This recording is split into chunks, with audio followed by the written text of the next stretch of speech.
why do I lose that when I get thoughts or when I go out of here? Because thoughts,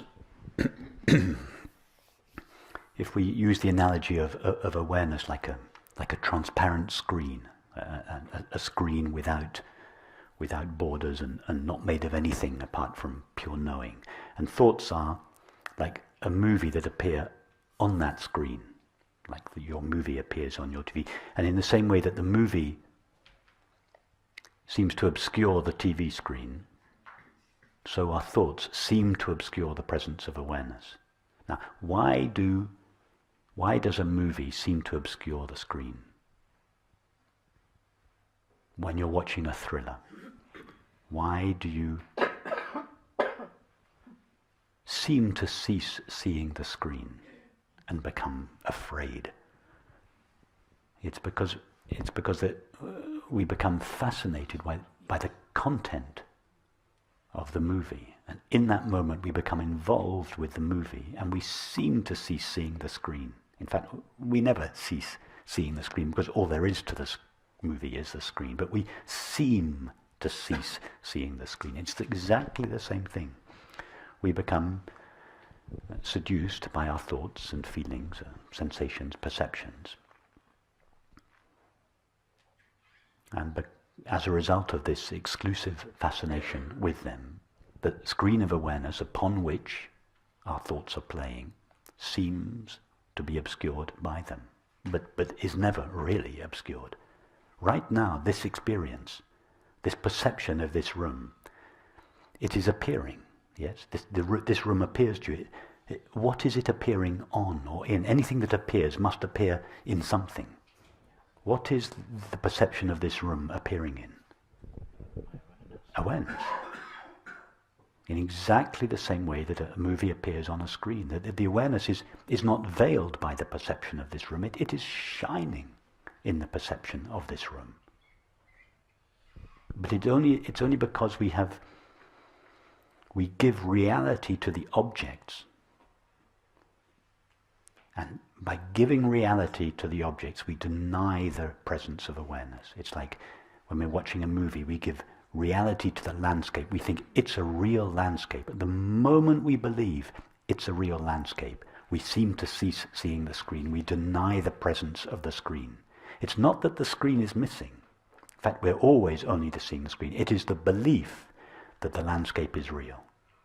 That is what prevents us from seeing the screen.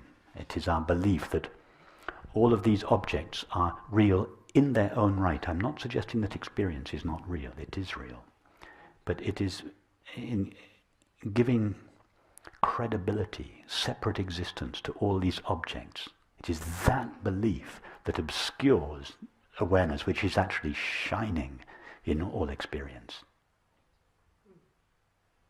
But that is why, as a first step here, we turn away from the distracting objects and we focus on awareness. In time, over this week, we'll go back to the objects, because this rejection of objective experience is just a skillful means. It's just a tool.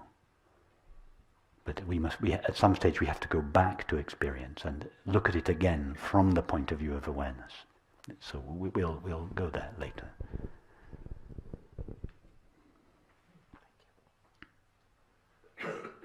And there is a very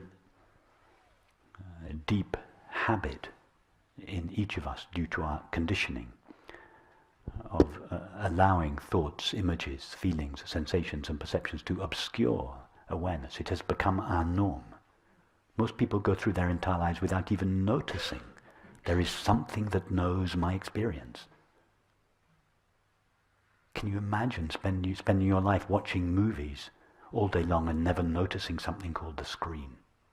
It's inconceivable. And yet most people go through their entire lives without ever once asking the question, but what is it that knows my experience? How come there is experience? So infatuated we are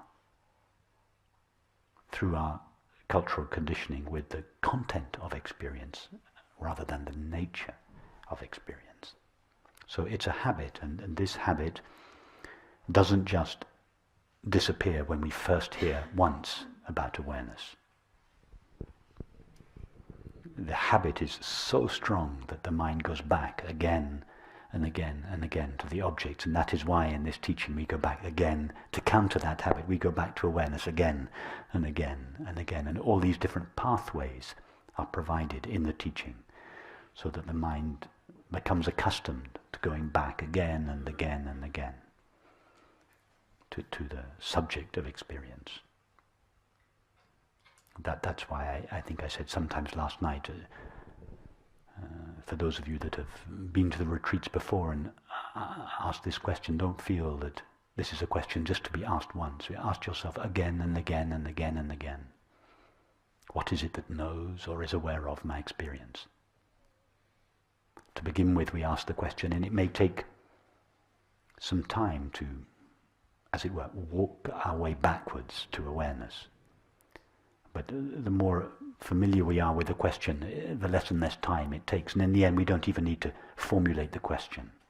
What is it that knows or is aware of? We just have the thought and we go straight back. And until we become established as awareness, until we feel, not just understand, until we feel I am awareness as strongly as we used to feel I am a man or a woman. Then, when that is true of us, we no longer need to use the pathway. What is it that knows my experience? Or who am I? Or am I aware? Or any such question. But until we are firmly established as awareness, we should use these tools.